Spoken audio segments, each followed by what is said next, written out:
Hello, wherever you are at this time of day. This is Jim Watts with the Tulsa World with my colleague Jimmie Tramel, also of the Tulsa World, trying to keep you up to date on what we've been doing to fill up the scene section in the Tulsa World. Um, while the Juneteenth and the Greenwood Massacre dates have passed, the spirit of those celebrations are continuing. Last year during Juneteenth, there was a fence along the outside the John Franklin Hope Reconciliation Center that people put up artwork and slogans and the like, and it was referred to as the Hope Wall. That is going to happen again beginning July 1st. This time, Arts Alliance Tulsa, along with the Reconciliation Center, the Dream Center in North Tulsa, and Gaining Grounds, which is a literacy program, are all collaborating to have students in grades kindergarten through 7 create works of art on the theme of hope, and they will they're finishing them up this current week, and they will start hanging them beginning July 1st along the fence alongside the Reconciliation Center. It's only going to be up for a short time, I believe, only a couple of weeks. So that's something to keep an eye on. We'll have a story about how this came about and pictures of the works that the students have been working on coming this Sunday. And I believe you have a hairy tale to tell coming this Sunday. A hairy tale indeed. Here's a visual hint behind of William Lee Golden's autobiography. You know, he has not cut his hair since 1980 after an appearance on The Tonight Show.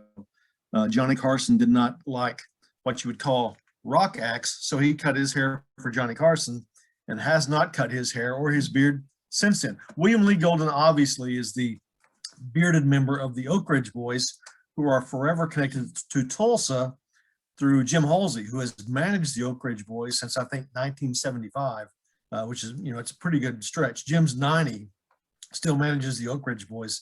The Oak Ridge Boys have not always been on exactly the same page on everything. One thing they all agree on is the impact, the positive impact Jim Halsey had on their career. I mean, they've all said it in their books or on stage, and it's reinforced in this William Lee Golden book that he doesn't know where the Oak Ridge Boys would be today, if they would exist today, if not for Jim Halsey taking them from a gospel act to a very powerful country act. And to me, one of the astonishing things in the book is how much pushback they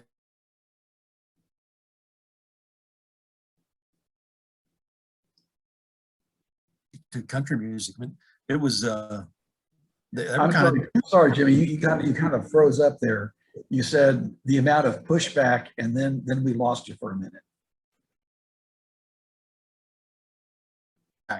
They got when they transitioned from gospel to country. It was not well received by a lot of people that this gospel act would go to secular music.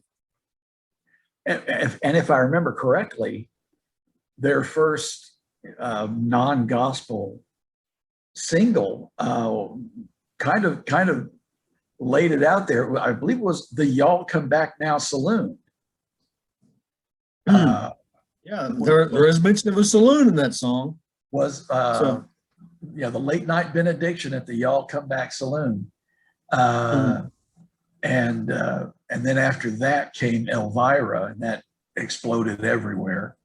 So okay, Jim Halsey told them they were 3 minutes away from becoming household names, and that 3 minutes was 3 minutes 52 seconds in Elvira, which made them stars, obviously. But it's a good book. I would recommend it. We'll wrap it up in Sunday's paper. Okay. I guess you got to talk to him himself, or? I did. I talked with him on the phone. and he's got some other projects coming up with his sons that we'll talk about again later this summer. All right. Let's see what else we got coming up. Well, a couple of, well, maybe about 3 weeks ago, we ran a story about how Celebrity Attractions, which is the presenter of Broadway touring shows here in town, had rescheduled some of the shows that they had to postpone last year because of the pandemic. Well, they've now announced the rest of their season. And if you are a fan of romantic comedy movies, then you're going to be in hog heaven this season. 3 of the shows they're now announcing are all based on well-known films. There is Mean Girls, the musical, Tootsie, based on the Dustin Hoffman playing a woman movie, which is, I still think he should have won the Oscar for that one, and Pretty Woman. They're also bringing Escape to Margaritaville, which is a jukebox musical using Jimmy Buffett songs that will play at the PAC, not at the Margaritaville down south.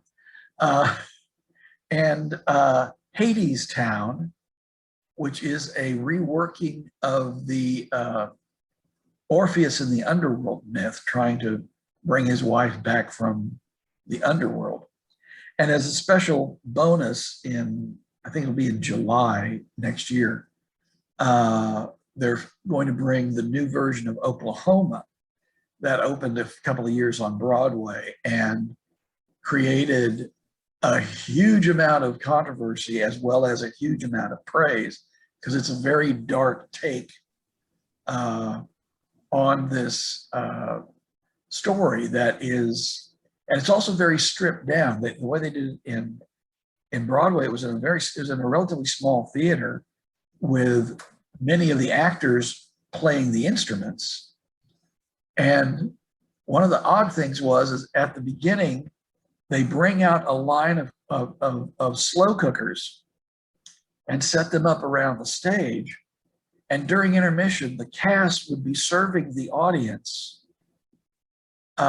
chili out of these crock. They're cooking chili on stage and serving it during the intermission. Whether that's going to happen here, it's a good question. But anyway, what else have you got coming up? Well, I've got another visual aid here. How about this? Were you ever a Flash Gordon person at all? There's some Flash. Oh yeah, I remember. I remember that. Yeah. But did you ever see the movie in 1980? No, I didn't. I don't quite know why, but I never got around it. But I was familiar with it. Yeah. Well, the gentleman who starred as Flash Gordon, Sam J. Jones, is making an appearance tour in conjunction with the movie's 40th anniversary, which would have been, it's 41 now, but the tour is still ongoing, I suppose.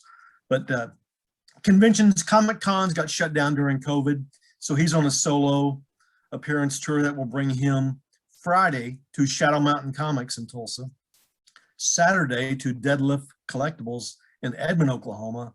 And I don't know if you're familiar with Sam's story, but he butted heads with Dino De Laurentiis during the making of Flash Gordon. Sam was kind of a newcomer to movies. Dino was obviously a filmmaker. And when they butt heads, who's going to win that?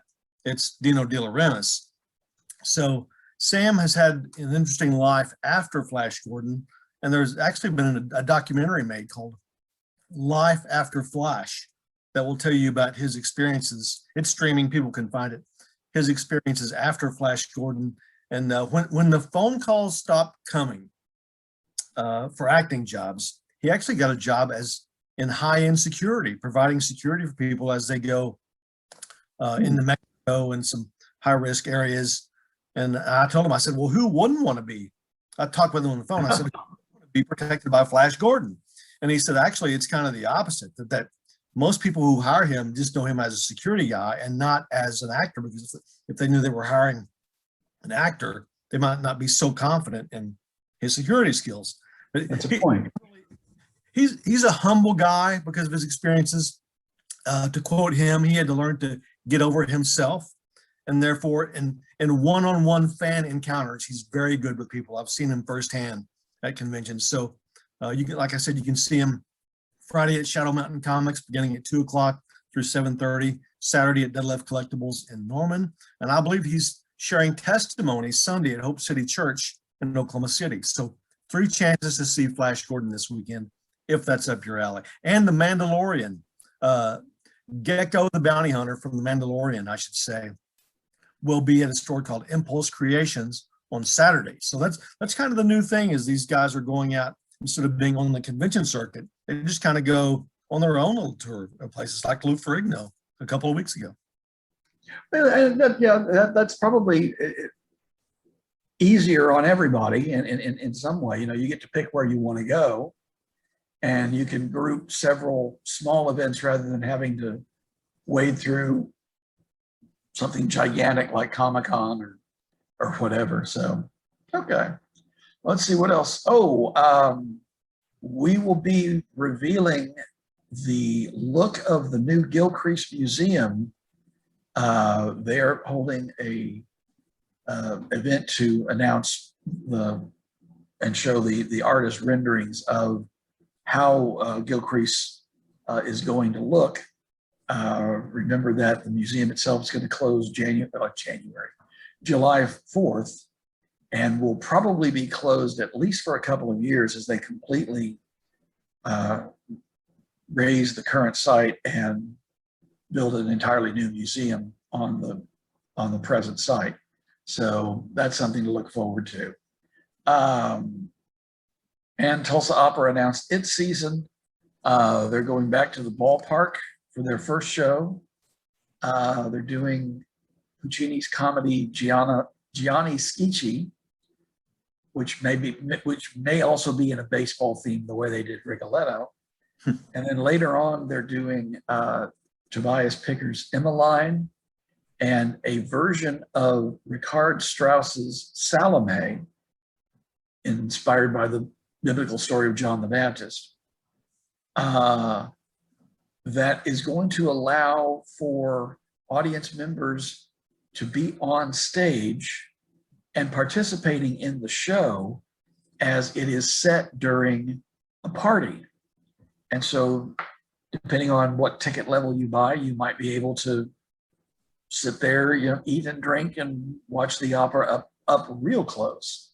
So we'll have that announced in this earlier this week. Food, Cherry Street Kitchen, which oddly enough started out on Cherry Street, has now moved downtown.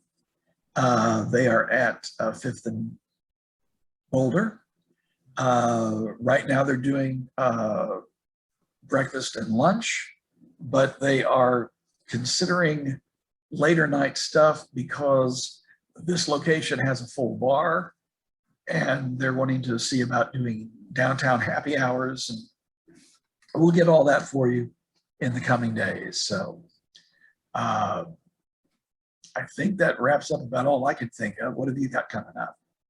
Anything more? I think we've hit on the highlights. That's all for me this week. We've got some goodies stashed away for future weeks, but I'll keep our hat on that now. All right.